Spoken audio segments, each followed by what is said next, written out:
Welcome back to the second annual, 75th annual Quality Assured Films End of Year Wrap-Up with Jon and Mike. And now it's time for QA Films' second annual lightning round.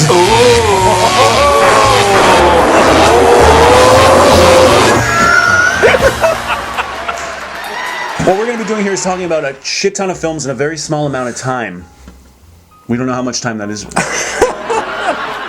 first one up is The Oath. This is from, what's his name? One syllable. Today, the government announced something they're calling the Patriot's Oath, a state-sponsored initiative to have Americans sign a loyalty waiver to the president. The deadline for signing is the day after Thanksgiving. What is happening to the country? Very close to home here, especially in the times we're in. This is the story, of course, of a man who's a staunch Democrat who's trying to live among a world of people that are insane. And I personally would quality approve this film, despite the fact that as I watched it, I was like, I want to escape when I watch movies, yet this feels like it's a reminder of what the fuck is going on around me.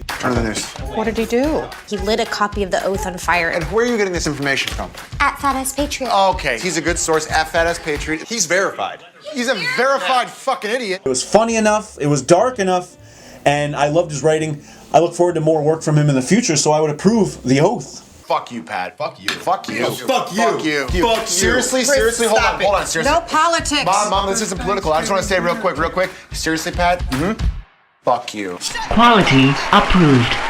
A Simple Favor. Paul Feig's comedy, suspense, thriller, something. It was definitely something. A few weeks ago, I met Emily, this wonderful, elegant person.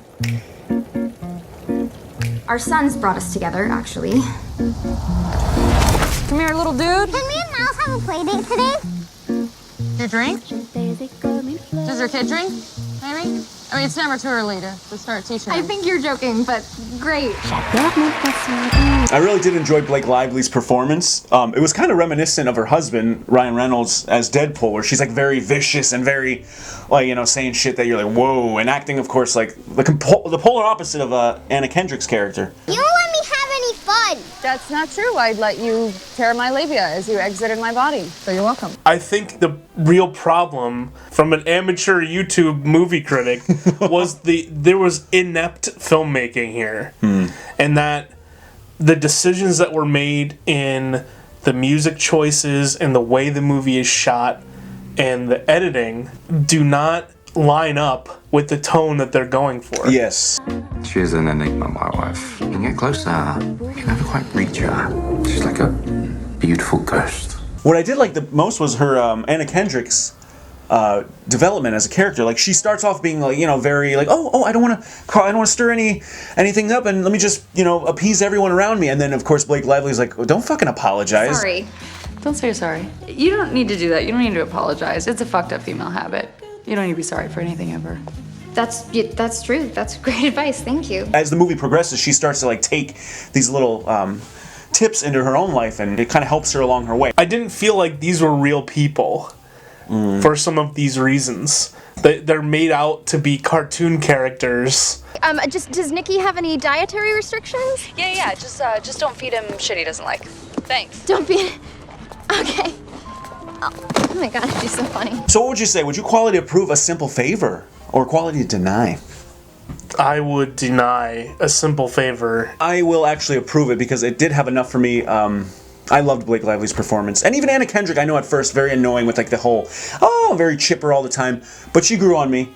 And in the end, I thought it was good enough that I would quality approve it. Next up, The Ballad of Buster Scruggs.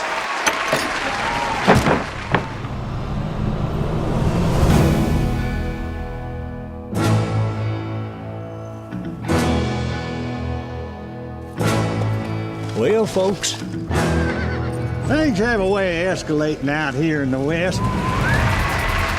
A Netflix movie made by the Coen brothers. Yes. Love them. Fantastic guys. I always say fantastic. Fantastic guys. Fantastic. We're two wild, crazy guys. You know the story. There are two kinds of people. Lucky and unlucky. Hale and frail. Upright and sinning. No. Dead or alive. Framing device was the storybook. Right. And so each tale that you watched was another chapter in the book, where it was almost like a Brothers Grimm story that you were watching.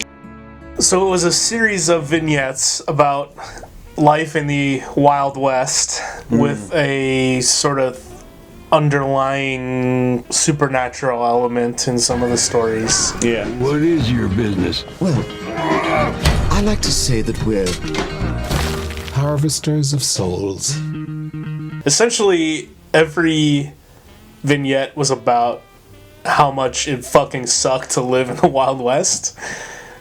And they did a really effective job at getting that message across, because everyone was miserable, and their lives were miserable, and every story ended in misery. Yes. What are you doing, Israel?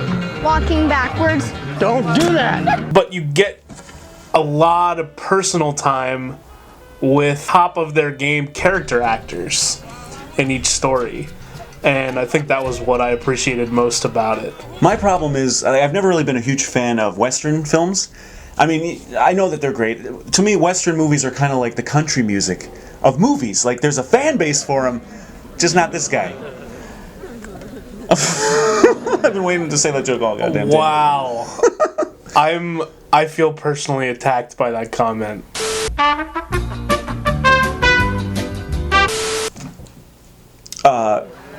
You've broken my brain. But I did enjoy this one, though. I enjoyed it a lot. And he can't believe what I said about.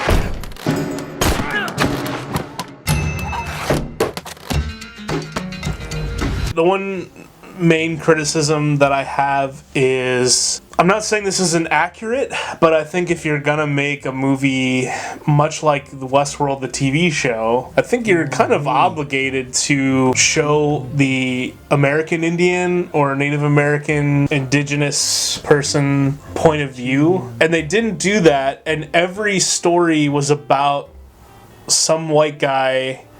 And the American Indians in the movie were just, I mean, they were treated as villains much like they would be in a classic Western. I would like to think we're past that point. If it's like a meta commentary on that, I don't think it was effective. We're in for a fight. Each story featured some aspect that is classically in the Western genre.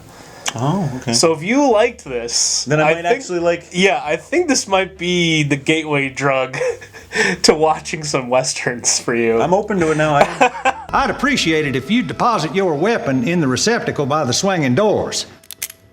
And if I don't. So would you say you'd approve The Ballad of Buster Scruggs, Netflix's Coen Brothers film? I would approve The Ballad of Buster Scruggs. I think if you, as far as recommendation for watching it, similar to when we were talking about Blade Runner 2049, the subject matter, the classic Western, but it has the same pacing.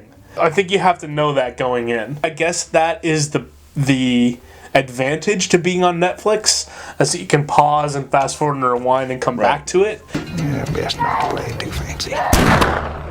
I too would approve The Ballad of Buster Scruggs. Oh! Yes, I love the Coen Brothers. The last movie we talked about. An emotional roller coaster you put me through. I'm sorry. Ballad of Buster Scruggs, you are quality approved. Next up is Bird Box. Yes, we're all familiar with the Bird Box Challenge. We've been doing it in our cars ever since this film came out on Netflix. I actually really loved this movie a lot. In fact, when I was watching it, I was like, this feels a little bit like M. Night Shyamalan's The Happening, or even A Quiet Place a little bit, where there's creatures in the world that you can't see them in this case, rather than hear them.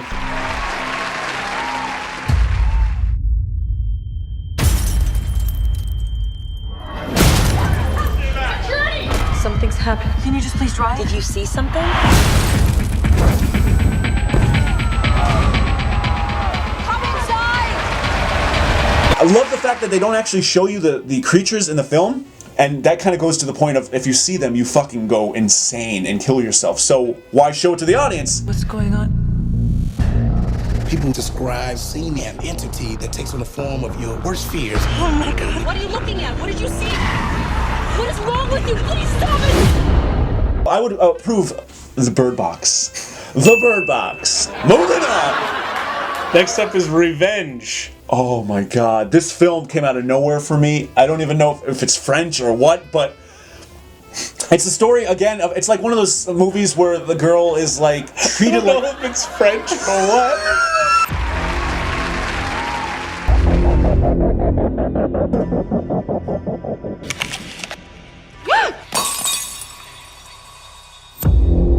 Stan Dimitri, my associates. Hi. It's one of those stories, again, where a woman is treated like absolute scum by the piece of shit men around her. She then decides to come back and fucking fillet their fish!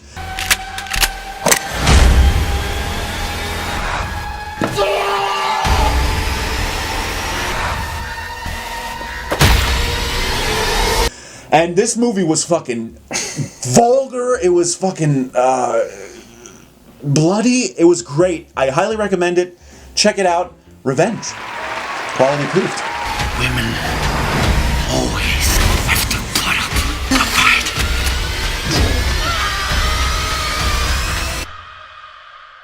Quality approved.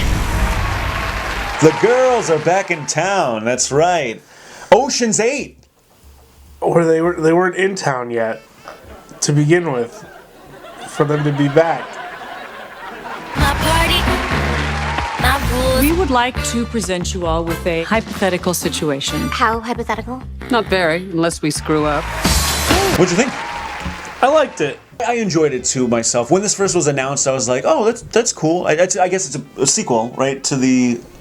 Not a direct sequel, but Right. it takes place after the events of Ocean's 14, or whatever the fuck it was at. How many were they up to? I think it was 13. Oh my god. Ocean's 13, yeah. So when you first heard it's going backwards in numbers, you're like, wait, that's not how math works. It's called the Toussaint. It's over 6 pounds of diamonds. Valued at over $100 million. It's 150 million, actually. And we are going to rob it. Mainly what I want to say is that I want to be Kate Blanchett in this movie when I grow up and wear a green sequin 70s glam rock tuxedo and ride a motorcycle, have Sandra Bullock be my girlfriend. This movie allowed me to live out that fantasy. These are all Russians. They're hackers. Are there no hackers who aren't Russian? No, there's barely any Russians who aren't hackers. We got introduced to Aquafina in this movie. Oh, that's right, because that was before Crazy Rich Asians. Yes. And she was freaking hilarious. Yeah, she was one of the standouts for sure. All right, here we go. Don't sleep. Don't sleep. Because she might disappear. You saw that? My biggest issues really with it, like I did enjoy the film, but as I was watching it, I was starting to think to myself, what is this really giving me? Like, what more to the story of Ocean's 11, or even like on its own, other than just, I don't want to say like a rehash of stuff. Like it had the Kate, like you said, the Kate Blanchett character. She reminded me of the Brad Pitt. You know, wasn't she always eating in every scene too? Yeah. I didn't get a lot from it, but I still enjoyed it. I still thought as a heist film, it had a great cast. It had a lot of funny laughs. Do you want me to set up a meeting? So would you approve or deny Ocean's 8?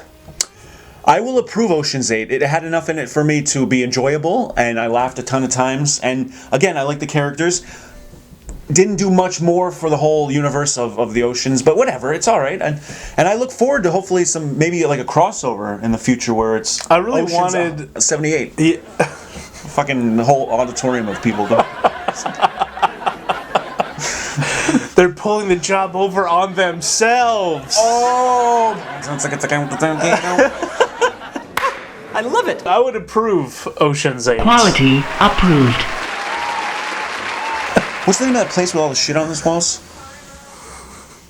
I don't know. What is it? Shenanigans? Let's do it. They've been waiting for a second chance. Waiting for their country to need them again. That time is meow. What do you guys give me if I kill that bird? Barbara, that's a bald eagle. Get away, Baldy! Yeah! Guys, what do I win? A one-way ticket to hell. When this was first announced that the creators were trying, Broken Lizards were trying to make a sequel to the much-loved original, and they wanted the fans to help out with a Kickstarter fund, I was excited, and at the same time I was like, is this really going to be made?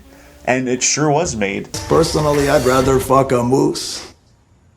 You would need a ladder to do that. Wow. What'd you think of Super Troopers 2? I think it's impossible to live up to that first movie, especially after it gained a cult classic status. Yeah. There was no chasing that moment in time that movie got made. You know how fast you were going? 65? 63. Isn't the speed limit 65? Yeah, it is. I'm freaking out, man. I don't think it works as a standalone movie if you have not already been a fan of the first Super Troopers movie. And so in that respect, I think it kind of fails. But I almost think maybe they knew that going in. Yeah. Because they rely heavily on the whole, like most sequels do nowadays. Remember this part? Remember when he said this in the first one? Remember this gag? Well, guess what? Here's this, but times 2. Liter of cola? What did you say? Do you want a liter of cola? Canada's pretty awesome. Don't do that. There were ideas that they came up with for the conceit of them being Mounties in another country. They're like trying to police a country that they know nothing about. Right. And so they're out there like messing with the road signs, and they don't understand the difference between miles per hour and kilometers per hour. That's right. And like, there's something there, but then that's the joke that they spend 30 seconds on, whereas they spend 5 minutes on a joke like rehashing the meow scene, right? Where those needed to be reversed. Yep. Frère Jacques Grey pour Naquis de sa tourette. Whoop, feather duster, croissant, les misérables, first catcher, Luke Robitaille, D'Artagnan. I love the first one so much, and again, it was hard to live up to it, but I'm glad to see these characters again, and I'm hoping that Broken Lizards this will be the reigniting of them to start making more movies, and I personally would quality approve Super Troopers 2. Me too. Haha, because of 2, get it? Quality approved. Next up is Blockers. Comedy from last year. This was one of my favorite movies of last year. Yeah. I laughed so hard in this movie. Another Ike Barinholtz film. Yeah. We had the surprise comedic chops of John Cena. Amazing. He was like the standout of this movie. And Leslie Mann was in it as well. I can't believe it's prom. They're so grown up. I can't even hug my daughter anymore without feeling her boobs. Just high fives from now on. I liked seeing a film from the perspective of 3 parents that are forced to be friends. Yeah. The perspective that you don't see often in film. Right. But they treated the teenager characters with respect as their own people. Yep. And I really appreciated that about this movie, and I thought there were a lot of great messages about healthy body image and promoting like safe sex, trying to kind of overcome the toxic typical narrative of like the boner comedy. Some about an eggplant. In Teenage Emoji, eggplants are dicks. Wait, what? This is a sex pact. They're planning on losing their virginity on prom night. Maybe it's not sex. They're just saying, hey, you're okay with me. No, I fucking knew it. It gave like teenage girls a chance to have a movie of their own like that in a sea of straight white teenager comedies, and so that was another aspect that I appreciated to that movie. Definitely. This is so messed up. Did your dad try to stop you when you wanted to lose your virginity? He was too busy high-fiving me. Blockers, you are quality approved. Quality approved. Next up is Annihilation. The follow-up to Alex Gardner's Ex Machina. Yes, not necessarily a sequel or anything. It's something they termed the Shimmer. We've sent in drones and teams of people, but nothing comes back. But something has. If I knew what happened, I could save his life. This was a story of an alien species or an area of our planet that's just covered in this weird fog, as they call it. And in the film, you got an all-female cast, which was really great. Natalie Portman leading it off. And this movie was very interesting, very trippy. Beautiful. Check this out. It's like they're stuck in a continuous mutation. Anything interesting in there? No. There's a scene at the end there where you will be like, what the fuck is happening? But it's worth it. Fantastic film, Annihilation. Quality approved. Quality approved. Yeah, baby! Incredibles 2 came out last year, and it was fine. Quality approved. I watched a movie last year called The Polka King on Netflix. Now, Jan, you always have so much going on. You're constantly on the road with the band. You've got the store, the record label, the radio program, Jan Levon flavored vodka, And now, Jan Levon European tours. Based on a true story. Jenny Slate is in it. Oh, okay. Jason Schwartzman is in it. And it reminded me a little bit of his other movies with like Jared Hess, like Nacho Libre or Napoleon Dynamite. Yeah. Those kind of movies where you spend a lot of time with like quirky characters, except these are, you know, probably loosely based on real people. Right.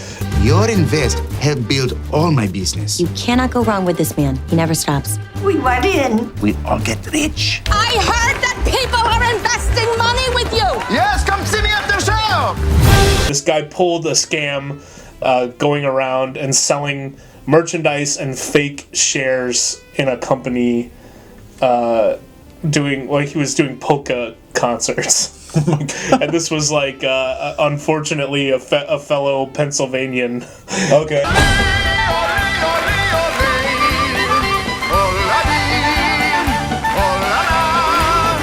It's an interesting story. It made me, I hate polka, but it made me want to learn more about this human interest story. So I approve The Polka King. Quality approved. All right. Legend has it that one day, a new king will come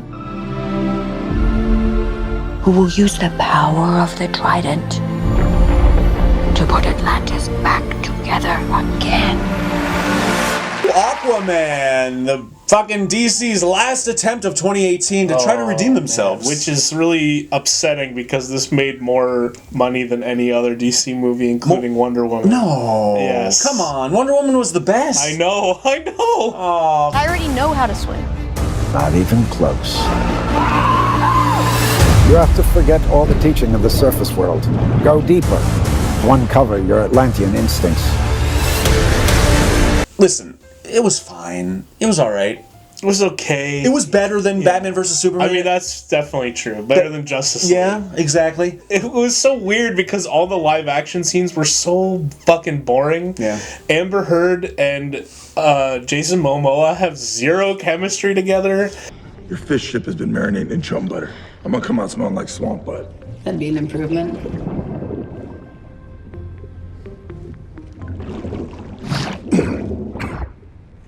I don't blame them, but that's like a big issue for your huge tentpole movie. And those scenes where they stand in front of a diner and spout exposition at each other were most of the movie. Volko has learned of the location of the lost trident of Atlan. Ooh, fairy tales. With the sacred trident, the people will listen to you. The more interesting stuff was going on with mermaid Ivan Drago swimming around, and I was like, why is that the better part? That should be the worst part. He spent his entire life training. Training to be the best. Gee, I hope Aquaman wasn't your favorite hero when he leaves people to die in a sinking submarine. Like, what the fuck? Oh my god. And even, like, Willem Dafoe was in it, where, you know... I mean, I don't know, were you actually in water, my friend? I don't know what it was, but there's so many moments that where it's hard to take serious, like, especially the big villain. He's like, bring them to me at once! And then he hops on a fucking seahorse and, like, just like, rides off. And you're like, you're not scary, buddy. The war is coming to the surface, whether you like it or not. the hair, the way that their hair just like moved. Yeah, that was like distracting. Really distracting. Yeah, a lot of the production design was pretty cool, and some of the shots were pretty cool. And I was like, oh, okay, this is where James Wan was a director. Ah, yes. Like this is where his influence is coming in. Yeah.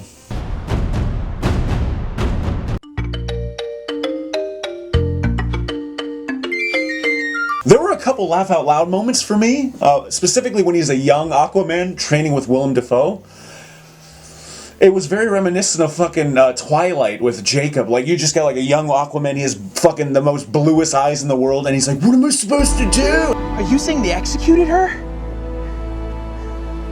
Because she had me? So Aquaman, oh, you're denied. Much like your other DC companions. Quality denied.